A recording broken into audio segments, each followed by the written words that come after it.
Hi guys, welcome back to the channel. Today we are driving on Mandela Highway. This is the busiest road in Jamaica. And today we're going to talk about the access ramp from Mandela Highway to Portmore. Now, one of the reasons why this road is so busy is because of the traffic that goes to Portmore.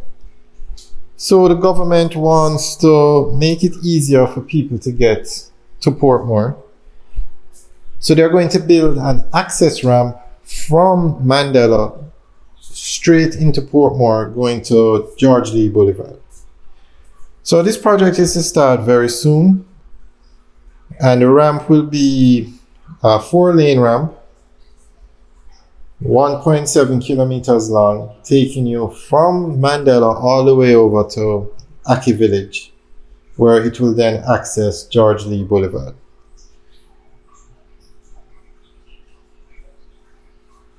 Now, Portmore is growing. It has a large population now, and it's going to get even larger because of all of the developments going on over there.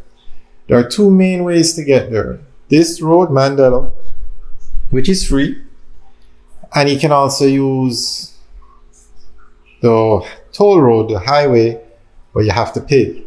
So you'll find a lot of traffic on this road. So the government has instructed the National Works Agency to develop on a concept for easier access into and out of Portmore using the Mandela Highway, which is this road. This is to involve a project being done in 2 phases, including a 1.7 kilometer long 2-lane ramp from Mandela Highway to George Lee Boulevard, inclusive of a new 120 meter long bridge across the Rio Cobra, new traffic signals at the Dyke Road, Gregory Park, Main Road Junction, replacement of the Dyke Road, George Lee Boulevard roundabout with traffic signals, widening of the Dyke Road to accommodate 3 lanes between George Lee Boulevard and Gregory Park, and street lighting, road marking, and signage. Now, this was announced by Minister without portfolio in the Ministry of Economic Growth and Job Creation, Edward Warmington. Phase 2 of the project is to involve the construction of an overpass of the Dyke Road, the widening of 3 kilometers of road from George Lee Boulevard from 2 to 4 lanes with a concrete median, and the installation of streetlights and markings and signage. The benefits to be realized by the people, especially for those who live or work in Portmore, will include a reduction in travel time from 45 to 15 minutes, an increase in the afternoon peak capacity from 1,200 vehicles per hour to 3,000 vehicles per hour, and significantly improve road conditions for people to traverse, said Minister Warmington. So that is the plan for Mandela. Now, they also plan to build an interchange somewhere out here by Caymanas.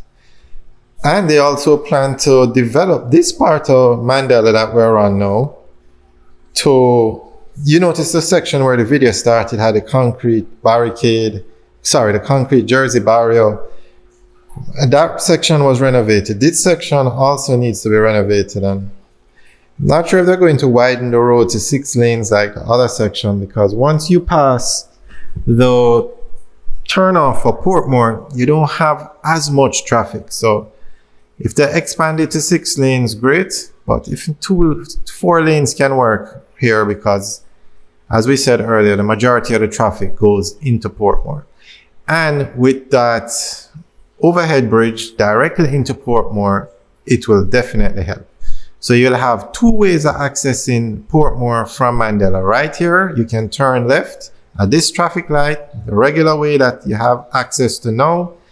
And then sometime, hopefully, I'm not sure if this project is going to start in 2024 or 2025, the budget year. So guys, if anybody knows, you can leave a comment in the section below, because it keeps changing as to when the project is going to start. But we'll keep you guys updated, And let us know what you think about cutting the travel time to Portmore from 45 minutes to 15 minutes. Very important, because that's a lot of time to spend in traffic. Seriously, that's a very long time just to access Portmore. All right, guys, thanks for taking a tour with us today. Remember to like, share, and subscribe, and also leave your comments in the section below. Have a good day.